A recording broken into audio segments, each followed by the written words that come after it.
હું યાજ્ઞિક વગરની જિંદગી ના જીવત. મારી દીકરી 40 દિવસની હતી અને યાજ્ઞિકનું ખૂન થઈ ગયું તો અત્યારે મારી દીકરી એના પપ્પા ભેગી રમતી હોત જો પોલીસે પ્રોટેક્શન આપ્યું હોત તો.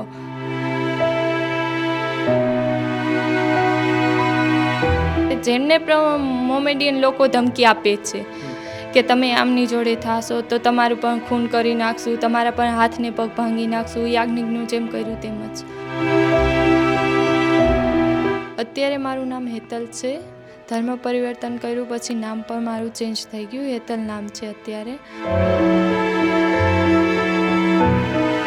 ભાણવડ તાલુકામાં મને પીએ સાહેબ સવસેટા સાહેબ મળ્યા. તેમને મેં કીધું કે સર અમારે પ્રોટેક્શન જોઈએ છે, હિન્દુ મુસ્લિમ છે, લવ મેરેજ કર્યા એટલા માટે ઘરે જવું છે, જેથી અમને ખતરો છે એટલા માટે પ્રોટેક્શન આપો. તો સવસેટા સાહેબે એમ કીધું કે નહીં તમને પ્રોટેક્શન ના મળે. તો યાજ્ઞિકે કીધું કે કંઈ વાંધો નહીં, તો અમને ખાલી મૂકી જાઓ તમારી ગાડી લઈને. તો સવસેટા સાહેબે ના પાડી, નહીં ગાડી પણ મૂકવા નહીં આવશે. તો યાજ્ઞિકે કીધું કંઈ વાંધો નહીં સર, અમે ખાલી ઘરે વયા જાય, તમે પાછળથી આવી અને હેતલના મમ્મી પપ્પાને બધાને કહી આવો કે અમને લોકોને કંઈ કરાવે નહીં. જો એમને કંઈ પ્રોબ્લેમ હોય તો અમે બહારગામ રહીએ અને જો કંઈ વાંધો હોય તો તમારી સામે કહી દઈએ. ખૂન થઈ ગયું, ખંભાળી દવાખાને ગયા હતા, ત્યાંથી પછી અમને જામનગર મોકલ્યા જીજી હોસ્પિટલમાં, પર યાજ્ઞિક બચી ન શક્યા. એવામાં મારા સસરાને મારા મોટા બાપાના છોકરાએ ઝાપટ મારી કે તમે અમારી દીકરી ભગાડી ગયા. તો મારા સસરાએ કંઈ બોલ્યા નહીં. ગામના વડીલ બાજુમાં ઊભા હતા, એમને કીધું કે નહીં તું એમને માર નહીં, કે યાજ્ઞિક હવે તું બહાર નીકળ, તું બહાર રખડ, મોમેડિયન કોઈ તને કંઈ નહીં કરશે, તું બહાર રખડ, નિરાતે કંઈ વાંધો જ નથી. 3/8ના રોજે યાજ્ઞિક ફાંકી ખાવા ગયા બસ સ્ટેશનની બાજુમાં. ત્યાં મારા સગા ભાઈ સાજિદ અને મારા કાકા બધાએ મળી અને યાજ્ઞિકનું ખૂન કરી નાખ્યું. ત્યાં ને ત્યાં? હા, ત્યાં જ. તમને જે સપોર્ટ કરે, તમારા જે સમર્થનમાં આવે, એ લોકોને સીધી એવી ધમકી આપે કે તમે જો એ બેનને સપોર્ટ કરશો તો તમારું મર્ડર થઈ જશે. તો આ પછી પાછી પોલીસને કોઈ અરજી કરી કે ભાઈ અમને આવી ધમકી મારવાની આવે છે, તો શું પ્રેમ કરવો કોઈ ગુનો છે? ગુનો તો નથી ને, એમને યાજ્ઞિકનો ખૂન કરી નાખ્યું કે પ્રેમ કરવો બંધ થઈ જશે. પ્રેમ થોડું બંધ થાય છે, તોય હું તો યાજ્ઞિકના ઘરે જ રહું છું અને હું તો એ જ માનું છું કે યાજ્ઞિક મારી સાથે જ છે. ન્યાય તો મળવો જ જોઈએ, કેમ કે મેં અને યાજ્ઞિકે એકે તો લવ મેરેજ નથી કર્યા, દુનિયા આખી કરે છે. સરકારે કાયદો કાઢ્યો છે તો સરકારને પાછું સુરક્ષા પણ આપવી જ પડે ને. મારા જે કાકાન છે મોમેડિયન એમ કહે છે કે છોકરી અમારે પાછી જોઈ છે, જેમ કે હું એમને પાછી જોઉં છું, કે હું અહીંયા જવા માગતી નથી. પોલીસની તો વાત કરવી પણ બેકાર છે, કારણ કે જ્યાં હપ્તા મળે છે ત્યાં પોલીસ કૂતરાની જેમ પૂંછડી હલાવતી જાય છે, પણ જ્યાં ખરેખર પોલીસની જરૂર હોય છે ત્યાં પોલીસ નથી આવતી. ગુજરાત રાજ્યની અંદર એક મુદ્દો સામે આવ્યો છે ને આ મુદ્દો ખૂબ સમજવા જેવો પણ છે. શું પ્રેમ કરવો એ કોઈ ગુનો છે? આ શબ્દ એ માટે બોલી રહ્યું છું કે એક વ્યક્તિ, એક મહિલા કે જે પોતે મુસ્લિમ છે, મુસ્લિમ સમાજમાંથી આવે છે, એમણે એક હિન્દુ યુવક સાથે લગ્ન કર્યા. બસ એનો વાંક એટલો કે એમણે હિન્દુ યુવક સાથે લગ્ન કર્યા. પરિણામ શું મળ્યું? પરિણામ એ મળ્યું કે આખરે જે યુવતી છે, જે બેન છે, એમના પરિવારજનોએ જેમની સાથે આ બેને લગ્ન કર્યા હતા તેમનું ઢીમ ઢાળી દીધું. બેન મારી પાસે આવ્યા છે, એમની પાસેથી જ આખી વિગતો સમજે. બેન, પહેલાં તો આપનું નામ? રજમા યાજ્ઞિક દુધરેજિયા. બેન, આપનું વતન કયું? સેઠાખાઈ. ભાણવડ તાલુકામાં સેઠાખાઈ ગામ આવે છે, તે સેઠાખાઈ ગામે હું રહું છું. અત્યારે મારું નામ હેતલ છે. ધર્મ પરિવર્તન કર્યું પછી નામ પણ મારું ચેન્જ થઈ ગયું. હેતલ નામ છે અત્યારે. અને હું અને યાજ્ઞિક બંને તારીખ 6/1/2023ના રોજે અમે બંને ભાગી અને લવ મેરેજ કર્યા હતા. 14/1/2023માં અમે લગ્ન કર્યા. મેં ધર્મ પરિવર્તન કર્યો. પછી મેં યાજ્ઞિક જોડે લગ્ન કર્યા અને 1.5 વર્ષ અમે લોકો બહાર રહ્યા. 1.5 વર્ષ દરમિયાન હું પ્રેગ્નેન્ટ થઈ અને પછી અમે ગામમાં આવવાનું નક્કી કર્યું કે હવે પ્રેગ્નેન્ટ છું અને મારી ઉંમર 21 વર્ષ છે, યાજ્ઞિકની ઉંમર 24 વર્ષ છે. તો એ દરમિયાન ઘરના કોઈક મોટો સભ્ય હોય તો તે સારું રહે છોકરાઓ માટે અને બધી રીતે. એટલા માટે અમે ઘરે આવવાનું નક્કી કર્યું. તો 9મો મહિનો ચાલતો હતો. તે દરમિયાન હું ભાણવડ તાલુકામાં ગઈ, અમારું પોલીસ સ્ટેશને. ભાણવડ તાલુકામાં મને પીએ સાહેબ સવસેટા સાહેબ મળ્યા. તેમને મેં કીધું કે સર અમારે પ્રોટેક્શન જોઈએ છે, હિન્દુ મુસ્લિમ છે, લવ મેરેજ કર્યા એટલા માટે ઘરે જવું છે, જેથી અમને ખતરો છે એટલા માટે પ્રોટેક્શન આપો. તો સવસેટા સાહેબે એમ કીધું કે નહીં તમને પ્રોટેક્શન ના મળે. લવ મેરેજ તો અત્યારે બધા કરે જ છે કે અમે તમને પ્રોટેક્શન આપી દઈએ તો પોલીસને બીજા કંઈ કામ નથી, પ્રાઇવેટ કામ માટે પોલીસ પ્રોટેક્શન ના આપે કે. તમારે ઘરે જવું હોય તો તમે જાઓ, પરી કે તમને પ્રોટેક્શન નહીં મળે. તો યાજ્ઞિકે એમ કીધું કે મને પૈસા ભરીને પ્રોટેક્શન આપો. હું પૈસા આપવા તૈયાર છું, તમે મને ખાલી પ્રોટેક્શન આપો. તો સાવસેટા સાહેબે ના પાડી, નહીં કે તમને એમ પણ પ્રોટેક્શન ના મળે, તમારે ઘરે જવું હોય તો જાઓ, નકર બહાર રહ્યો, તમારે ઘરે જવાની કંઈ જરૂરિયાત નથી. તો યાજ્ઞિકે કીધું નહીં, મારી ઉંમર એટલી નથી અને હેતલની પણ એટલી નથી કે અમે નાનું છોકરું આવે અને બધું સંભાળી શકીએ, એટલા માટે અમારે ઘરે જવું જરૂરી છે. તો કરે નહીં, તમે બહાર રહ્યો, હજી પ્રોટેક્શન તમને નહીં મળે અને ઘરે જવું હોય તો જાઓ, કંઈ થશે તો પોલીસ આવશે, નકર પોલીસ નહીં આવે. તો યાજ્ઞિકે કીધું કે કંઈ વાંધો નહીં, તો અમને ખાલી મૂકી જાઓ તમારી ગાડી લઈને.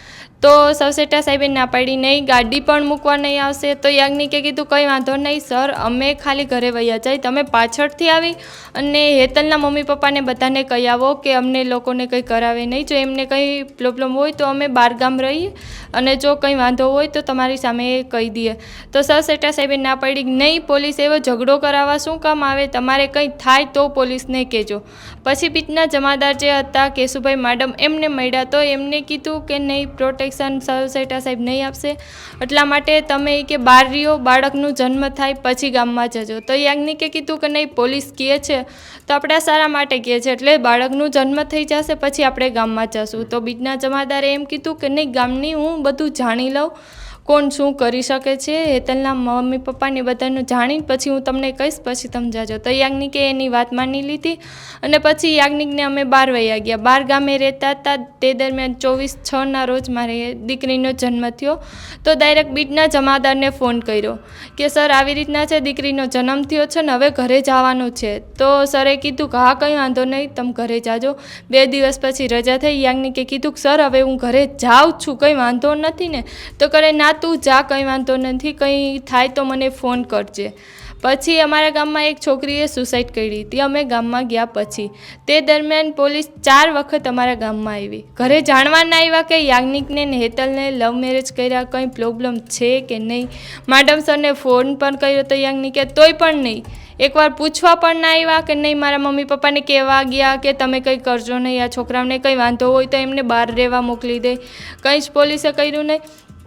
પછી એ દરમિયાન યાજ્ઞિક બહાર વયા ગયા પાછા દ્વારકા, 10 થી 15 દિવસ ત્યાં રોકાવા કે બેનને ત્યાં મૂકી આવું અને અહીંયા જઈ આવું. પાછા યાજ્ઞિક જેવા ગામમાં આવ્યા એવામાં મારા સસરાને મારા મોટા બાપાના છોકરાએ ઝાપટ મારી કે તમે અમારી દીકરી ભગાડી ગયા. તો મારા સસરાએ કંઈ બોલ્યા નહીં. ગામના વડીલ બાજુમાં ઊભા હતા, એમને કીધું કે નહીં, તું એમને માર નહીં, એમનો કંઈ વાંક નથી, એમ કરીને એમને લઈ ગયા મારા મોટા બાપા એના છોકરાને. પછી મારા સસરા બીજા દિવસે ભાણવા પોલીસ સ્ટેશને કેસ કરવા ગયા. ત્યાં બીજના જમાદારને મળ્યા, તેમને વાત કરી બધી કે આવી રીતના છે. તો બીજના જમાદાર અને બીજા ગામના વડીલે સમાધાન કરાવ્યા કે આવી રીતના જો તમે કેસ કરશો તો યાજ્ઞિકને ખતરો છે, એમ કરીને. તો મારા સસરાને ડર લાગ્યો, જેનાથી લીધે એને કેસ પાછો ખેંચી લીધો, કેસ કર્યો જ નહીં અને સમાધાન કરાવી લીધા. તો બીજા દિવસે મારા મોટા બાપા આવી અને મારા ઘરે યાજ્ઞિકને મળ્યા. યાજ્ઞિકને મળી અને કીધું કે યાજ્ઞિક હવે તું બહાર નીકળ, તું બહાર રખડ, મોમેડિયન કોઈ તને કંઈ નહીં કરશે, તું બહાર રખડ, નિરાતે, કંઈ વાંધો જ નથી. તો યાજ્ઞિક એ સાંભળીને કે આના મોટા બાપા જો કહે છે કંઈ કરવું નથી તો કંઈ વાંધો નહીં, હું કામ પૂરતો બહાર નીકળું. જેનાથી યાજ્ઞિક કામ પૂરતો બહાર નીકળવા માંડ્યા. એમાં જ તારીખ 3/8 રોજે યાજ્ઞિક ફાંકી ખાવા ગયા બસ સ્ટેશનની બાજુમાં. ત્યાં મારા સગા ભાઈ સાજિદ અને મારા કાકા બધાએ મળી અને યાજ્ઞિકનું ખૂન કરી નાખ્યું. ત્યાં ને ત્યાં હા, ત્યાં જ. એટલે હાથમાં પગમાં ઘણી એવી જગ્યાએ માર્યો, કુહાડા ને લોખંડના પાઇપને, જેના લીધે એનો ખૂન થઈ ગયું. ખંભાળી દવાખાને ગયા હતા, ત્યાંથી પછી અમને જામનગર મોકલ્યા જીજી હોસ્પિટલમાં, પર યાજ્ઞિક બચી ન શક્યા. જો પોલીસ પ્રોટેક્શન આપ્યો હોત તો અત્યારે હું યાજ્ઞિક વગરની જિંદગી ના જીવત. મારી દીકરી 40 દિવસની હતી અને યાજ્ઞિકનું ખૂન થઈ ગયું તો અત્યારે મારી દીકરી એના પપ્પા ભેગી રમતી હોત જો પોલીસે પ્રોટેક્શન આપ્યો હોત તો. આજે ક્યાં આવ્યા હતા? અહીંયા હાઈકોર્ટમાં કોઈ કેસ કંઈ કરવામાં આવ્યો તો કોઈ અપીલ કરવામાં આવી? જેમાં મારા કાકાનો છોકરો પણ હતો, ચાકુ લઈને યાજ્ઞિકને મારવા આવ્યો હતો. મારા કાકા ભેગો ને મારા ભાઈ ભેગો. તેમની તારીખ હતી, જામીન અરજી મૂકી છે હાઈકોર્ટમાં, તેના માટે આવ્યા હતા અમે. અને અત્યારે તમારી સાથે કોણ કોણ છે કે જે મતલબ તમારા સમર્થનમાં તમને સપોર્ટ કરતું હોય? ગામમાં તો ખુલ્લો ટેકો એક મારા ભાઈ માયના છે. યાજ્ઞિકનું ખૂન થઈ ગયું પછી જગદીશભાઈ જે છેતરિયા છે એમને મેં ભાઈ કર્યા છે, રાખડી બાંધી છે. તે એક જ મારી મદદમાં છે, જેમને મોમેડિયન લોકો ધમકી આપે છે કે તમે આમની જોડે થાશો તો તમારું પણ ખૂન કરી નાખશું, તમારા પણ હાથને પગ ભાંગી નાખશું, યાજ્ઞિકનું જેમ કર્યું તેમ જ. એટલે આવી બધી વાતો થાય કે તમને જે સપોર્ટ કરે, તમારા જે સમર્થનમાં આવે, એ લોકોને સીધી એવી ધમકી આપે કે તમે જો એ બેનને સપોર્ટ કરશો તો તમારું મર્ડર થઈ જશે. તો આ પછી પાછી પોલીસને કોઈ અરજી કરી કે ભાઈ અમને આવી ધમકી મારવાની આવે છે? તે અરજી જગદીશભાઈએ પણ કરી છે અને અમે બે બહેનભાઈ ભેગા જ ગયા હતા. જગદીશભાઈએ હમણાં 2-3 દી પહેલાં શું જવાબ મળ્યો પછી? પોલીસે તપાસ કરી એમ કીધું કે પોલીસ તપાસ કરે. જ્યારે તમારા હસબન્ડનું મર્ડર થાય છે એ પછી પોલીસ તપાસ કરે છે, ત્યારે પોલીસને એવું રિયલાઇઝ થયું હતું કે ભાઈ બેન આપણી પાસે સતત ધક્કા ખાતા હતા કે ભાઈ અમને પ્રોટેક્શન આપો, ને જો કદાચ પ્રોટેક્શન આપ્યો તો કદાચ એમના હસબન્ડ આજે જીવતા? નહીં, એવું તો કંઈ જ જવાબ નથી મળ્યો પોલીસ પાસેથી. સવસેટા સાહેબ તો ગામમાં એમ કેવા ગામના બીજા વડીલો છે એમને બોલાવવા આવે કે નહીં તમે નિવેદન દો કે મારો વાંક નથી, એ છોકરીનો ને છોકરાનો વાંક છે, એટલે મારો નહીં યાજ્ઞિકનો વાંક છે. તો શું પ્રેમ કરવો કોઈ ગુનો છે?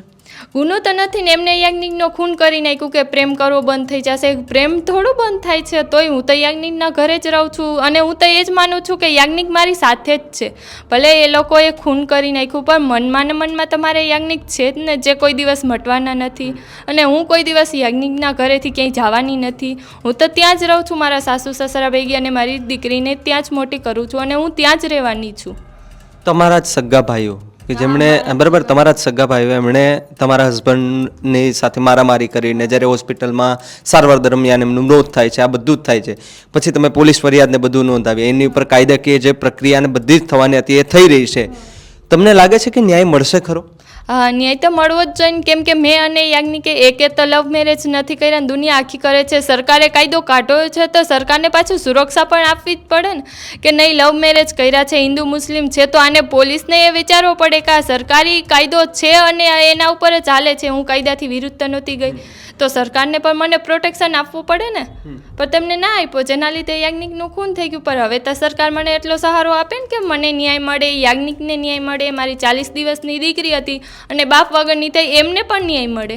હા, હજી પણ પૂરેપૂરો ખતરો, કેમ કે એ લોકો હજી પણ મારા જે કાકાન છે મોમેડિયન એમ કહે છે કે છોકરી અમારે પાછી જોઈ છે, જેમ કે હું એમને પાછી જોઉં છું કે એમ કે હું અહીંયા જવા માગતી નથી. એટલે હજી પણ ખતરો છે. જો કે અત્યારે તમારા ઘરે પોલીસ પ્રોટેક્શન છે જ, અત્યારે મળી ગયું છે પોલીસ પ્રોટેક્શન? હા, ખૂન થયું પછી ઘરે જ છે. એટલે બધું થઈ ગયું પછી પોલીસ પ્રોટેક્શન? પછી તો શું કામનું, અત્યારે પોલીસ પ્રોટેક્શન છે પણ એ કંઈ કામનું નથી અને ઘરે જ છે. બહાર તમારે કોર્ટના નાની દીકરી છે એટલે દવાખાના ધક્કા હોય તો એ તમારે એમને જ જવાનું હોય, જેના લીધે મેં હથિયારની પણ માગ કરી છે. કલેક્ટર સાહેબને ને એસપી સાહેબને કીધું છે કે મને સુરક્ષા માટે મારી દીકરીની સુરક્ષા માટે હથિયાર આપો તમે. તો જે રીતે આખી આ ઘટના તમે સમજી કે એક બેન કે જેમણે એક હિન્દુ યુવક સાથે લગ્ન કર્યા અને ત્યારબાદ એમના જ પરિવારજનોએ એમના હસબન્ડ એટલે કે એ દીકરી એક જમાઈ જ આપણે કહી શકીએ કે એક જમાઈનું એમણે ઢીમ ઢાળી દીધું અને છતાં પણ હજુ ધમકીઓ આપે છે કે જો અમને કોઈ સપોર્ટ કરશે તો અમે એનું પણ ખૂન કરી દેશું. હર્ષભાઈ સંઘવી, આ ગુજરાત છે, શાંતિપૂર્ણ ગુજરાતની અંદર કાયદો અને વ્યવસ્થાની સ્થિતિની વાત કરો છો ત્યારે સૌથી દુર્ભાગ્યપૂર્ણ સ્થિતિ હોય તો આવી અમુક સ્થિતિ છે ને એના ઉપર અંકુશ લાવવો પડશે, આજે નહીં તો કાલે. બાકી ન્યાયની આશા સાથે રખડતા ભટકતા ને ન્યાયની માંગ સાથે, ન્યાયની ભીખ માંગવા માટે સતત એક દૂર દૂરથી 500-700 કિલોમીટર દૂરથી અહીંયા હાઈકોર્ટ સુધી ધક્કાઓ ખાવા, સરકાર સમક્ષ એવી માંગણીઓ રાખવી, પોલીસની તો વાત કરવી પણ બેકાર છે, કારણ કે જ્યાં હપ્તા મળે છે ત્યાં પોલીસ કૂતરાની જેમ પૂંછડી હલાવતી જાય છે, પણ જ્યાં ખરેખર પોલીસની જરૂર હોય છે ત્યાં પોલીસ નથી આવતી. આ પોલીસની એક દુર્દશા છે ને, પોલીસનો એ ચહેરો છે અને બતાવી દે છે કે અમે એ તમારા કામ માટે નથી અહીંયા પેદા થયા, અમે તો અમારું કામ કરીશું, અમને રૂપિયા મળે, અમને વહીવટ, અમારો વહીવટ પતે છે ત્યાં અમે અમારું કામ કરીશું. પરંતુ અહીંયા એ પોલીસ કર્મચારી ઉપર પણ સવાલો ઊભા થાય છે કે શું એ પોલીસ કર્મચારીઓનો ઉપર એક પણ વાર દયા નહીં આવ્યો આ લોકો ઉપર? ખબર છે અત્યારે કે ભાઈ આવા લવ મેરેજ થાય છે તો થોડો ઘણો ખતરો થાય. સરકારે પણ એવા આદેશ આપે કે ભાઈ જ્યારે પણ પ્રોટેક્શનની માંગ કરવામાં આવે તો એમને પ્રોટેક્શન આપવું પડે, એક મહિલા તરીકે આપવું પડે, એમની સાથે એક મહિલા કર્મચારી પણ કદાચ આપવી પડે, એવા પણ કહેવાય ને કે ભાઈ ઉલ્લેખ કરેલો છે ક્યાંક, પરંતુ ન મળ્યું. અને આ બધું જ થયા બાદ પણ એક ન્યાયની આશા સાથે અને ન્યાયની ભીખ માંગવા માટે એ સરકાર સમક્ષ પણ આજીજી કરી રહ્યા છે બેન. શું અમને ન્યાય મળશે ખરો? કારણ કે હવે તો ન્યાયની દેવીની એ આંખો પરથી પટ્ટી પણ ઉતરી ગઈ છે, હવે ખુલ્લી આંખે ન્યાય થઈ રહ્યો છે. તો હવે તો ગુજરાતની અંદર જે આ ઘટના બની, સાહેબ આટલો લાંબો સમય થયા છતાં પણ હજી સુધી જો કોઈ કાર્યવાહી ન થઈ તો પછી આપણે જે વાયદાઓ કરીએ છીએ કે 100 કલાકનો ટાઈમ આપીએ છીએ, 100 કલાકની અંદર હર્ષભાઈ તમે એવું કીધું હતું કે 100 કલાકની અંદર ગુનેગારોને પકડવાના છે, જે પણ ગુનેગારો હોય, આમના જે હસબન્ડને જેમને માર્યા છે એ આ 100 કલાકની અંદર લિસ્ટમાં નામ આપ્યા છે, એ ધમકીઓ આપી રહ્યા છે. આ એક મર્ડર કર્યું છે, આવા તો ઘણા બધા મર્ડર કરી શકે ભાઈ. આ બોલીને કરે, આ કારણ કે આને બોલ્યું છે ને કર્યું પણ છે, તો આમની સાથે રહેનારા લોકો છે એમને પણ પ્રોટેક્શન મળવું જોઈએ ભાઈ, કારણ કે ખતરો તો એમને પણ છે. આશા રાખીએ કે સરકાર અને જ્યાં પણ આ મુદ્દો જે ગુંજી રહ્યો છે તેને લઈને આ બેનની જે અપીલ છે તેની માંગ સ્વીકારવામાં આવે ને એમને ન્યાય જે છે જોઈએ છે એ ન્યાય વહેલામાં વહેલી તકે મળે એવી અમે પણ આશા રાખીએ છીએ. આખા મુદ્દે તમારું શું માનવું છે અમને કમેન્ટ કરીને ખાસ જણાવજો. જોતા રહેજો ન્યૂઝ રૂમ. નમસ્કાર.